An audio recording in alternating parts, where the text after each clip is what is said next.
Skål and welcome my friends, I'm Horath and this is my crafting tutorial for Expeditions Viking. Expeditions Viking does differ from other role-playing games in the aspect that you can't really buy ready-made weapons from smiths and other merchants. You can sometimes find people that want to get rid of their old equipment, but generally you have to have stuff custom made, so you have to craft them. And the only difference between having them made by a smith in a city and having them made by yourself is that smiths are going to ask for valuables in addition to the materials that they need to craft things. So it is actually very beneficial to skill a couple of your people in crafting things. You can craft weapons and shields, you can craft armor, and you can also craft consumables. There are a couple of skills that are important if you want to go into crafting. They're all in the utility skills. The basic one is you need repairing. So if you can just deconstruct items, and the higher your repairing skill, the more salvage you're gonna get for this. This 10 durability shield is gonna give me more salvage than this 4 durability sword. That is a very basic sword. If I pull that apart with its 4 durability, I'm gonna gain 3. If I pull apart this 10 shield, I gained 8. So the higher the durability, the higher the item level, if you want to call it, and the more salvage you're going to get. I definitely do recommend that you keep all the loot that you find. You don't have an inventory cap, so just keep the stuff until you have someone with level 5 repairing, and then pull it all apart for crafting. The other crafting skills are tinkering, if you want to make consumables. That's 5 levels that you can put into there. And then it's crafting for weapons and shields.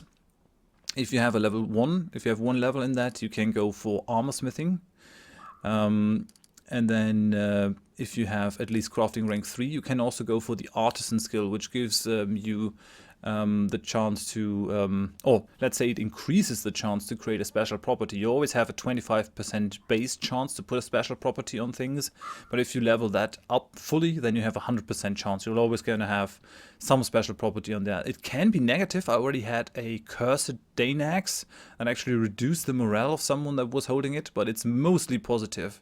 Cursed Dane axe is the only thing, and I crafted quite a couple of things just to test the system out. The only difference between crafting yourself and the smiths is that they are going to ask for money. So I'm just going to show you the crafting in the camp. That is the only way that you can really craft. You can just pull apart things everywhere in the world just by going into your inventory and clicking on the deconstruct button.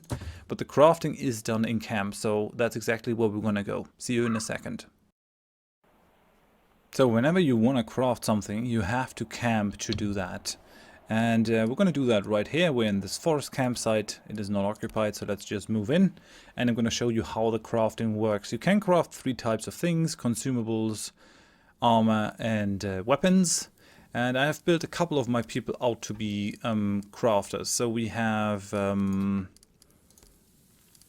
think we have her built out to be a tinkerer. Yes, indeed.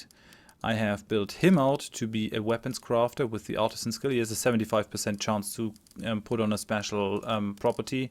And I've built her out to be a an armor crafter. Now, what I would recommend if you dole out these skills is that you give people crafting skills that only rely on 1 weapon skill. Like her, for example, she's only going for the spear. If you have people like Uslifer, it was not a good idea to make him a smith, actually, because he has to focus on the shield and the sword, and that needs a fair amount of skill points. So rather take someone that either only is focusing on 1 weapon, like Kettle the archer or Nefja the spear woman, or take someone who you're not going to take out because it doesn't fit in your kind of herd, the build that you're running with. I, for example, can't really use Adis, so I've built her out to be basically a person that is useful around the camp, that way she can still contribute. Right, okay, so we got these skills, and the way that crafting is done is you select a shift, and then select crafting. You can also repair stuff, which is also going to need salvage or hides, depending on the kind of thing that you want to repair, if it's armor or a weapon. And the higher the skill, the less resources you need. So she can repair these things for a lot less resources, because she has a level 5 repairing skill. She only needs 1 hide to repair Vigundra's armor. If I let Asleifer do that, who also has repair skill too, he's gonna need 5 for that fur helmet, and Aedis is gonna need 2 for that fur helmet. So it's actually quite a swing, so specializing people definitely makes sense.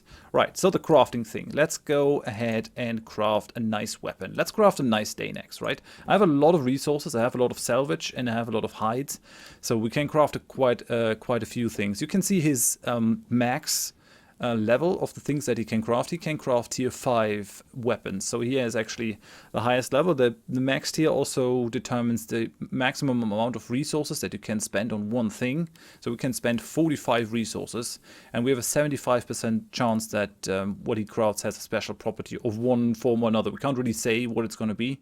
It can be positive or negative. So let's just pump up the damage to the max. Let's pump up the crit to the max. Let's pump up the armor piercing to the max. And as we put points into this, you can see that the type of weapon actually changes. Let's just put that up all the way to the top. Best type of Dane axe that you can make is a Crucible Steel Dane axe. Few smiths know how to forge steel in a crucible. Here the technique has yielded an axe of unparalleled durability. We are spending 45 salvage, but we don't have to pay anything because we have one of our own herdsmen do this thing. And that way, crafting with your own people is actually way superior than crafting with your a craftsman in a city.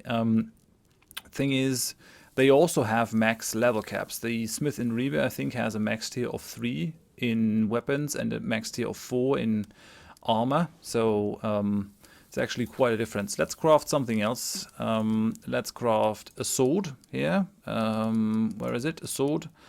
We start with a single-edged sword, and as we invest points, it gets better and better. Pattern welded single-edged sword, pattern welded broadsword, and crucible steel sword. The state-of-the-art of European smithing has produced a beautiful blade that feels like it could cut through a rock as easily as snow. I'm gonna craft that as well.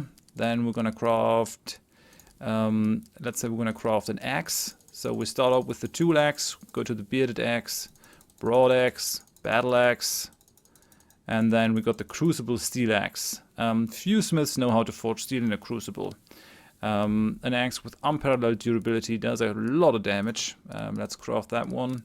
Interestingly enough, you can also craft bows, which I think is a skill entirely different from smithing other weapons. Has at least been a different craft for a long time with the bowyers or bowyers. Boas? Not quite sure how you say that.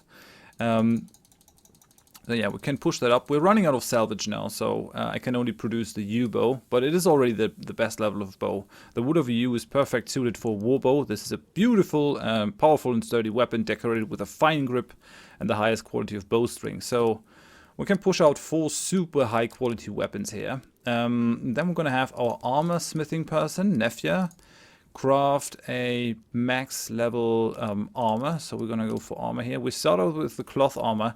Armors are special in that they actually have the some armor schematics that you can work into them. We could go for the armor bomb, for example. That's going to give us 5 HP regeneration per turn. It looks like you can only put that into a certain level though.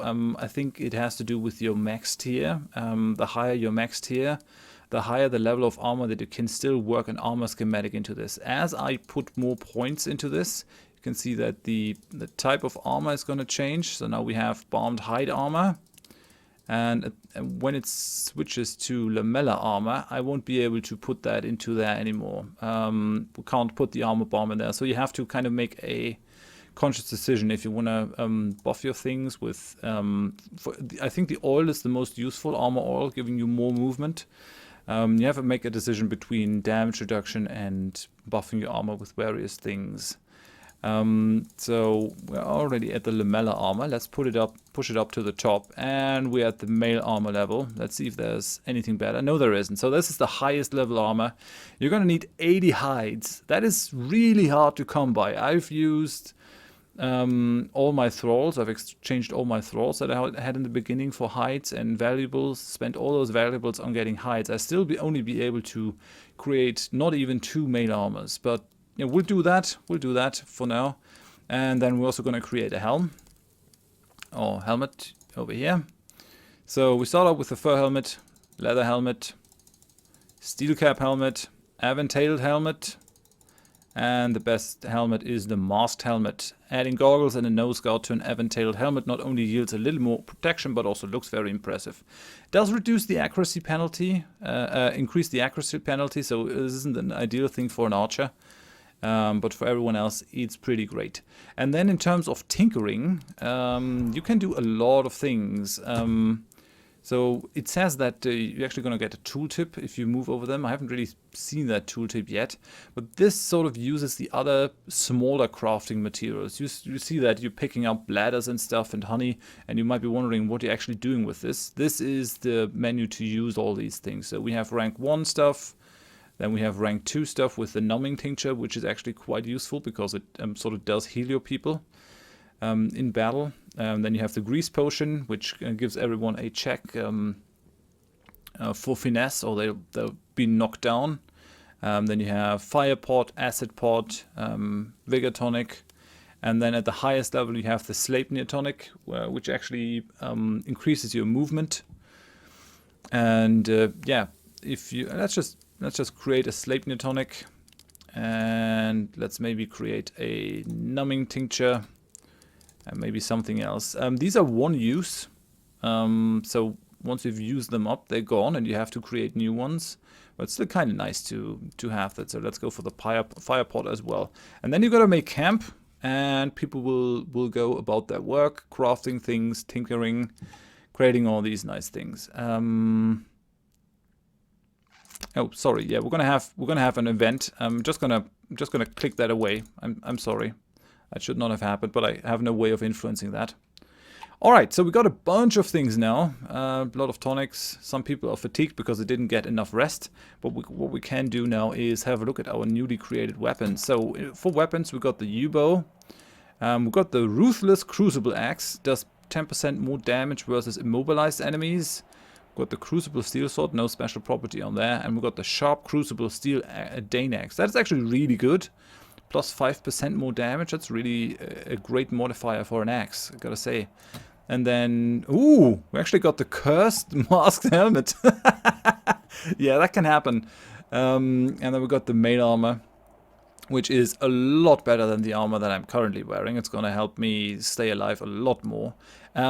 If you have a cursed thing and you don't want it, I mean, -1 morale is not that bad, but since these have very high durability levels, you can just pull them apart again.